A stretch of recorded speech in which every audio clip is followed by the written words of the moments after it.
Good morning. This is Kelloland on the go with all you need to know in news and weather as you start your day. Rapid City Police are asking for your help in finding a missing teenager. 13-year-old Dayton Whipple was last seen in the 200 block of Curtis Street Friday night. He was wearing a black t-shirt, red and black shorts, and black Crocs. Police say they've checked multiple locations since he was reported missing. If you have any information, you're asked to contact Rapid City Police.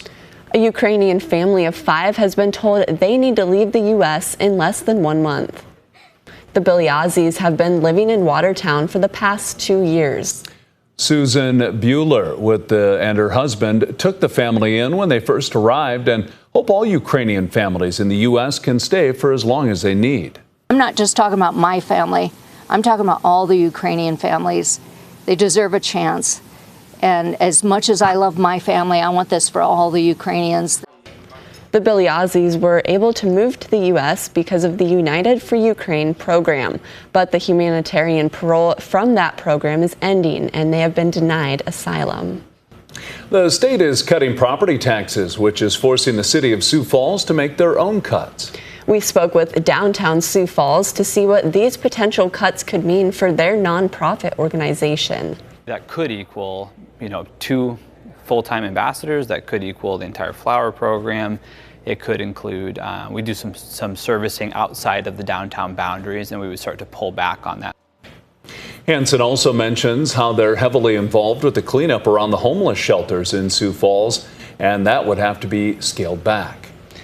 Let's get a check of our weather now with meteorologist Brian Karstens. And Brian, we're tracking lots of heat and humidity. That is right. A heat advisory is in effect here today for areas west of Sioux Falls. You can see on the maps that does include Mitchell, Yankton, Winter, and Pierce. So make sure as you're working out of the heat today, you take frequent breaks, stay hydrated the best you can, and obviously if you can avoid the heat and do your work before or after those time periods, that would be preferable. And we're not done. We're going to have more of an expansive heat advisory tomorrow. I think heat advisories certainly moving up at least into southwest Minnesota. So keep that in mind. Today on the maps here, we're expecting temperatures at least to top out in the mid-80s to around 90s. Sioux Falls 86, Aberdeen 85. Thunderstorm chances. We've got a couple of cells still on radar this morning. Can't rule out a couple more bubbling up later today. We'll take a look at Futurecast coming up in just a few minutes.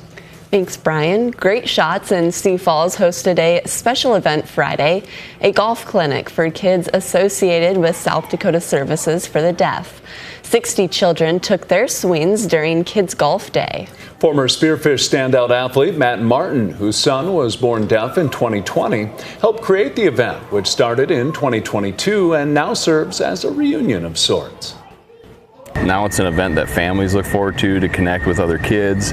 Maybe you have a new family with the son or daughter that has hearing loss or going through that journey of sign language or cochlear implants, and so it's a chance, kind of that one time a year where everyone can get together and talk about things that are working, and then enjoy a little outdoors and golf too. In addition to the golf clinic, the kids were treated to lunch and an open golf session for the entire family. A century-long tradition was back for another year in Viborg this weekend. Danish Days is a celebration of the community's Danish heritage that brings lots of people to town to enjoy fun activities, including a parade, carnival rides, and a street dance. And then there's all that food. I make a little Danish open-faced sandwiches, smørrebrød. And then we do desserts, Danish cakes, Danish puffs. We do sweet soup or sweet soup, and then we do appelkage, and rollepost and havarti are like the favorite open-faced sandwiches.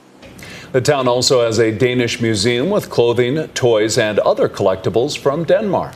Danish Days wrapped up Sunday with a community worship, a beanbag toss, and live music. A tasty new addition has made its way to a business in southwest Minnesota. The cidery at Blackshire Farms released its first cider on Friday. It's called Cider Nouveau, and it's a French term for a new cider. Cider Nouveau is citrusy, pineapple-y, it's got lively fermentation, and there is still some yeast flavor present in it, which I think, again, just adds to the overall depth of flavor that you won't find in a commercial cider. Blackshire Farms is located a half-hour east of Sioux Falls. That's a look at some of our top stories. Now let's get another check your weather with meteorologist Brian Karstens. Brian? All right, tracking the heat and the humidity today. That is certainly a big topic, and it's not going to go away yet either. Tomorrow will actually be worse with the heat and humidity expanding. But you can see on the weather maps, we've had a couple of flare-ups on radar yet this morning, and I think this afternoon the hints are there of a couple of thunderstorm possibilities. Not a guarantee that these will all fire up, but the far northeast could be a section to watch, and also a little bit of action there in the far west as temperatures will be climbing here today. We do expect thunderstorms tonight. Most of them will be in North Dakota. So the overnight forecast tends to favor the far northern counties, perhaps a little similar to what happened last night, but maybe not quite as extensive. We obviously saw a really broad line that moved through Aberdeen and Watertown and Sisseton. But nevertheless, we'll keep an eye on that to start off our Tuesday morning. Now, during the day tomorrow, the heat and the humidity will expand. We've got the presence here of probably heat indices between 100 and 110 for much of southeastern and south central South Dakota. So that's a big topic there.